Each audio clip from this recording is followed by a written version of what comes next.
টাকার জন্যই করি।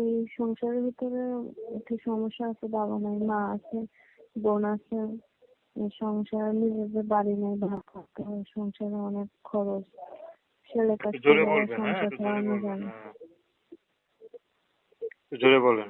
হ্যাঁ ভাই, ওর মা আছে, মা আছে, একটা বোন আছে, আর সংসারে অনেক অভাব অনটন, চলতে ফিরতে অনেক সমস্যা।